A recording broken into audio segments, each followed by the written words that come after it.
Akkam jirtu daawwattoota keenya oduuwwan gaggabaaboon guyyaa raabsaniif qabateen isinitti himaa. Oduu keenya jalqabaatiin poolisiin magaalaa Finfinnee dhimma ajjeechaa Qananii Addunyaa irratti ibsa baase.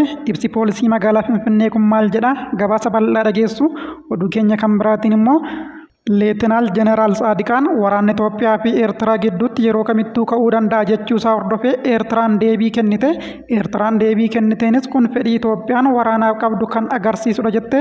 Dhimma kanas bal'inaan kanan isiniif gabaasu ta'a.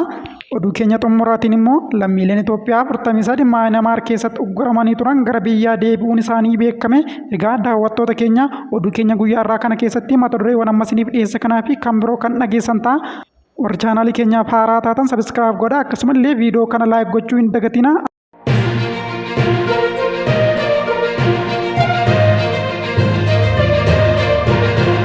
Oduu keenya jalqabaatiin poolisiin magaalaa Finfinnee dhimma ajjeechaa Qananii Addunyaa irratti ibsa baase. Akka ibsa poolisiitti Qananiin kutaa bulchiinsa Lammii Kuraa aanaa 3 bakka addaa manneen Saanshaayinn jedhamu fuulduraa gamoo Uddaasee irra jiraataa kan turte yoo ta'u, akka lakkoofsa Itoophiyaatti bitootessa 10 bara 2017 halkan keessaa naannawa sa'aatii 10 mana ishee keessaa karaa kutaa kushinaa barandaa jiruun darbii 5ffaarraa kufte. Sababa yeroof hin beekamneen kuftee wal'aansaa basoo gara hospitaala yaanneet geeffamaa jirtu lubbuun ishee darbu poolisiin ibsa dhimma kanarratti baaseen ibseetu jira. Bakka taateen kun itti mudate deemuun ragaalee teeknikaa fi taaktikaa walitti qabuu kan ibsi poolisii magaalaa Finfinnee kun reeffi qorannoo dabalataaf gara hospitaala Daagimaawii Minilik akka gaggeeffamus taasisuusaa ibseera. Poolisiin yeroo Qananii Addunyaa barandaarraa kufte sanatti mana keessa kan turan abbaa warraa ishee weellisaa Andu'aalam Gosaa to'atee qorachaa kan jiru yoo ta'u, yeroo itti aanutti qorannoodhuma uummataaf ifa akka godhus beeksiseetu jira. Bu'aa qorannoo yakkaa poolisii dursee odeeffannoon fuula miidiyaalee hawaasaa garaagaraa irratti darbaa jiran sirrii akka hin taane kan hime ibsi poolisii magaalaa Finfinnee kun adeemsa qorannichaa irrattis dhiibbaa hin malle qabaachuu akka danda'u hubachuun namoonni odeeffannoo dogoggoraa dabarsanii fi tamsaasan gocha isaanii irraa akka of qusatanis hubachiiseera. Oduu biraatiin Leetinaal Jeneraal Tsaadiqaan waraanni Itoophiyaa fi Eertiraa gidduutti yeroo kamittuu ka'uu danda'a jechuusaa hordofee Eertiraan deebii kennite. Eertiraan deebii kenniteenis kun fedhii Itoophiyaan waraanaaf qabdu kan agarsiisudha jette. Ministeerri odeeffannoo Eertiraa ibsa kibxata kaleessaa kennaniin dubbiin Jeneraal Tsaadiqaan kun qaama ajandaa buufata Eertiraa asaba humnaan qabachuuf yaalaa jiruuti jechuudhaan jeneraalicha qeeqaniiru.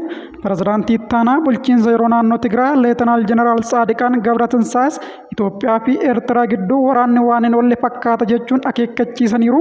Qophiin waraanaaf godhamu sadarkaa xumuraarra ga'uu eeruun Tigraay dirree waraanaa ta'uuf balaarra jiraachuu himanii. Kanaan dura ajajaa olaanaa raayyaa ittisaa Itoophiyaa kan turan Leetinaal Jeneraal Tsaadiqaan yaada isaanii The African Report irratti barreessaniin yeroo kamittuu Itoophiyaa fi Eertiraa gidduutti waraanni ka'uu danda'a jedhan. Waraanni kunis biyyoota lamaan bira darbee gara Sudaanii fi naannawa Galaana Diimaatti babal'achuu akka danda'us akeekkachiisaniiru. Eertiraanis gama isheetiin qophii xumuraa kaasuunsaa lola Itoophiyaan barbaadaa jirti jettu quba qabaachuu ishee agarsiisa jechuun deebii kennitetti.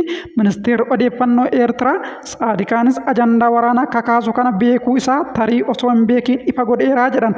Waa'ee nagaatiif imimmaan sardiidha dhangalaasulleen kaayyoon isaa inni guddaan garee isaa ajandaa waraatiin jajjabeessuu fi kakaasuudha jechuun warri Eertiraas yaada Jeneraal Tsaadiqaan kana falmanii. Jeneraal Tsaadiqaan garuu barreeffama isaaniitiin Tigraay Itoophiyaa fi Eertiraaf dirree waraanaa ta'uu hin dandeessu haa jedhan malee sochiilee yookiin gochaawwan gara waraanaatti geessan irratti ragaa qabatamaa hin dhiyeessine. Dabalataanis faayidaan Tigraay kan mirkanaa'u waraana xumuruudhaan yoo kun hin taane immoo turtii waraanaa gabaabsuu fi lubbuun jiraachuu keenya mirkaneessuudha jechuudhaan Jeneraal Tsaadiqaan barreessaniiru. Itti dabaluunis waraana kana dafanii dhaabuun Tigraay fi gaanfa Afrikaan ni fayyada jedhanii waldhabdee hatattamaa dhaabuuf karaaleen hundi hatattamaan qoratamuu akka qabu ibsuudhaan filannoon koo Tigraay nagaa akka filattudha wanti keessa dabarte gahaadha jechuudhaan Jeneraal Tsaadiqaan barreessaniiru. Oduu keenya kan xumuraatiin immoo lammiileen Itoophiyaa 43 Maayinamaar keessatti ugguramanii turan gara biyyaa deebi'anii. Lammiileen Itoophiyaa dabalataa Maayinamaar keessatti haala rakkisaa keessa turan 43 gara biyyaa deebi'uu isaanii ministeerri dhimma alaa Itoophiyaa beeksise. Hagammaatti lammiileen 75 biyyatti deebi'aniiru. Imbaasiin Itoophiyaa Hinditti argamu tattaaffii taasisaa ture. Lammiileen kunneen nagaan gara biyyaa akka deebi'an ta'uu ibseetu jira.